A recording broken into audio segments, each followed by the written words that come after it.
Est-ce que tu es comme moi? Est-ce que tu as des difficultés à prendre de la masse musculaire? Tu es alors ce qu'on appelle, ou du moins ce que les anglo-saxons appellent, un hard gainer. Et ouais, il ne te reste plus qu'à aller faire un procès à tes parents, ou alors tu peux rester un petit peu, on va en parler ensemble.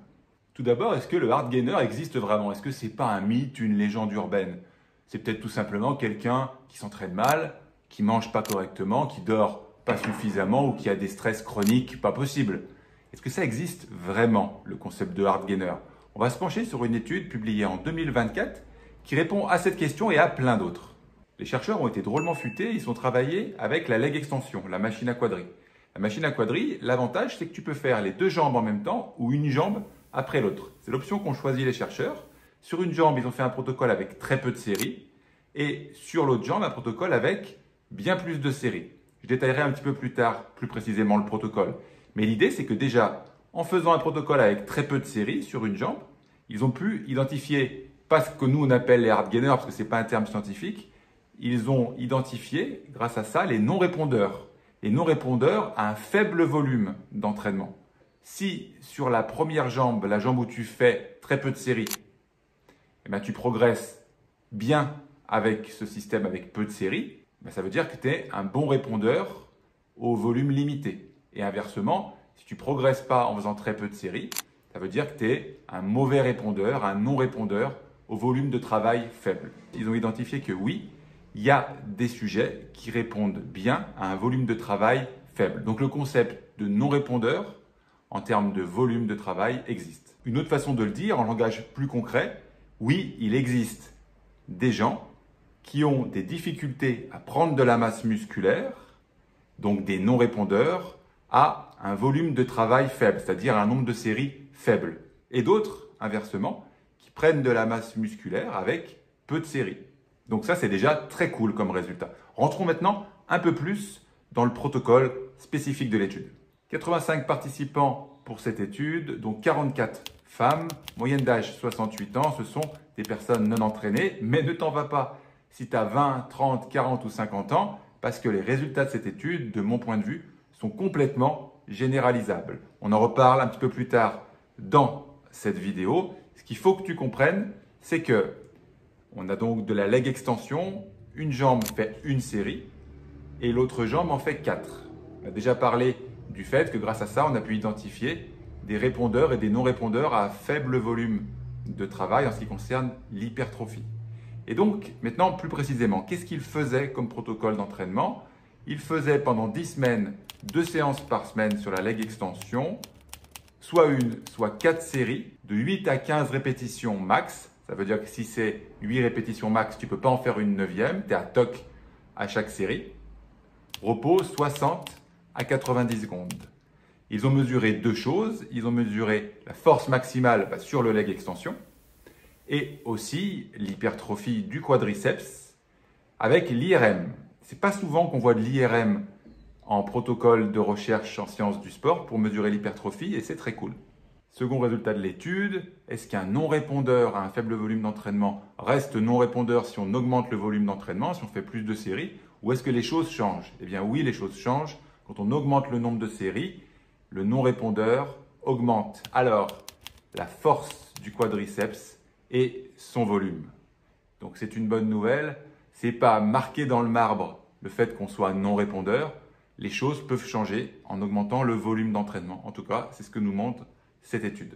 Alors bien sûr, je vous entends tout de suite me demander « Olivier, t'es bien gentil, t'es bien mignon, mais enfin une étude sur des gens de 68 ans n'est pas généralisable à tout le monde. » Oui, d'un point de vue de la recherche scientifique, aucun chercheur te dira que leur étude peut être généralisable à tous les publics. Mais moi, je ne suis pas chercheur et je dis ce que je veux. Et plus sérieusement, je pense que le principe peut être transposable à d'autres populations.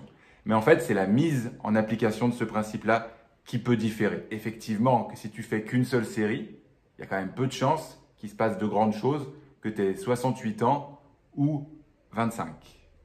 Quoique, les adeptes de Mike Menzer ou plus tard de Dorian Yates et de la série unique, finalement, pensent différemment. Mais là n'est pas le sujet.